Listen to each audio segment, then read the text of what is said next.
নমস্কার এবং আমাদের সংক্ষিপ্ত ডিখার স্পেশালসে আপনাকে স্বাগতম। আজ আমরা ভারতীয় গণতন্ত্রের একটি অনুপ্রেরণামূলক প্রবণতা নিয়ে কথা বলতে চাই। সেটি হলো নারী ভোটারদের অংশগ্রহণের ক্ষেত্রে বিপুল বৃদ্ধি। অতীতে দেখুন 1962 সালে নারী ভোটারদের অংশগ্রহণ ছিল মাত্র 47%, যা পুরুষ ভোটারদের অংশগ্রহণের চেয়ে অনেক কম।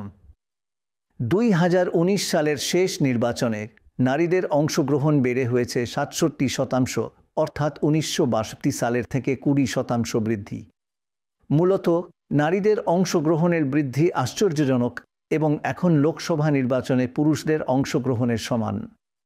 স্টেট অ্যাসেম্বলিতেও নারীদের অংশগ্রহণ হয়েছে 69.9%, প্রায় 70%, এবং সত্যি এটি পুরুষদের অংশগ্রহণের চেয়েও বেশি ছিল, যা ছিল 80.8%। এখন ডোরাব ভারতের রাজনীতিতে প্রচারণায় নারীদের উপর মনোনিবেশের দিকে এই বিশাল উত্থান কিভাবে প্রভাব ফেলেছে। আপনারা জানেন, শুরুতে মহিলারা তাদের স্বামী যেমন বলতো বা সরপঞ্চ যেমন বলতো সেভাবেই ভোট দিত। তাই রাজনীতিবিদরা মহিলাদের দিকে খুব একটা মনোযোগ দিতেন না। যখন মহিলারা বেশি সংখ্যায় নিবন্ধিত হতে লাগলো এবং তারা নিজেদের ভোটের ইচ্ছায় আরও স্বাধীন হতে লাগলো, তখন রাজনীতিবিদরা বুঝতে পারলেন যে যদি আমি একজন মহিলাকে ফ্রিবে দিতে পারি তাহলে সে সম্ভবত ইতিবাচক সাড়া দেবে। তাই এখন মনোযোগটা পুরুষদের থেকে মহিলাদের দিকে অনেক বেশি চলে এসেছে। আগে শুধু পুরুষরাই ছিল, এখন এটা অনেকটা অর্ধেক। আধা আধি দুই পক্ষকেই আকৃষ্ট করো। হ্যাঁ, মনে আছে মহিলাদের সাথে কথা বলছিলাম যখন তাদের স্বামীরা পাশে দাঁড়িয়েছিলেন। বলেছিলাম, আপনারা নিজের সিদ্ধান্ত নিজেই নেন নাকি উনি যা বলেন সেটাই করেন? একজন বলেছিলেন, ওনার কথা মতো। কখনো না, আমি নিজের মতো করি। তাহলে সেটা একটা বেশ নতুন ঘটনা। ভারত জুড়ে মহিলা ভোটারদের টার্নআউট আসলে ভিন্ন ভিন্ন। বিহারে মহিলারা পুরুষের চেয়ে 5% বেশি টার্নআউট, আর ঝাড়খণ্ডে পুরুষের চেয়ে 3% বেশি টার্নআউট।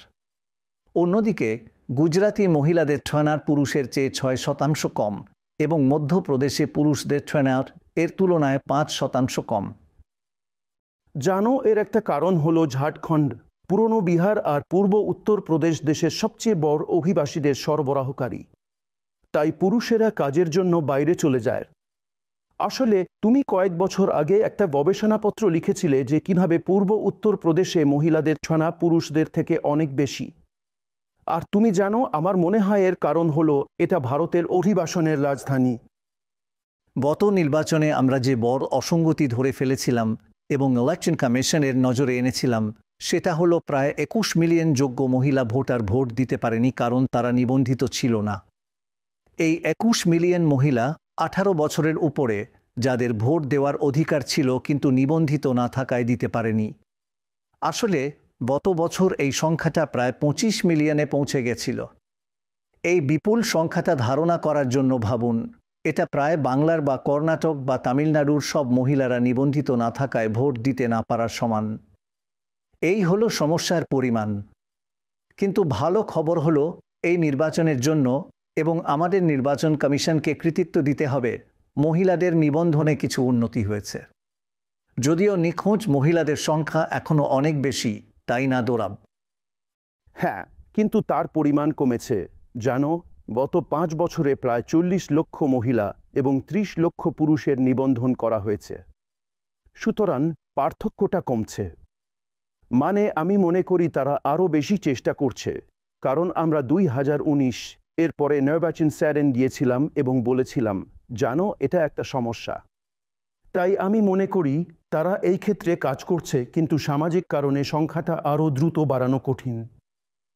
এখন যে সংখ্যক মহিলা ভোটার হিসেবে নিবন্ধিত না থাকায় ভোট দিতে পারছেন না, তা প্রায় 17 মিলিয়ন, যা আগে আমরা 25 মিলিয়ন থেকে কমেছে বলে বলেছিলাম।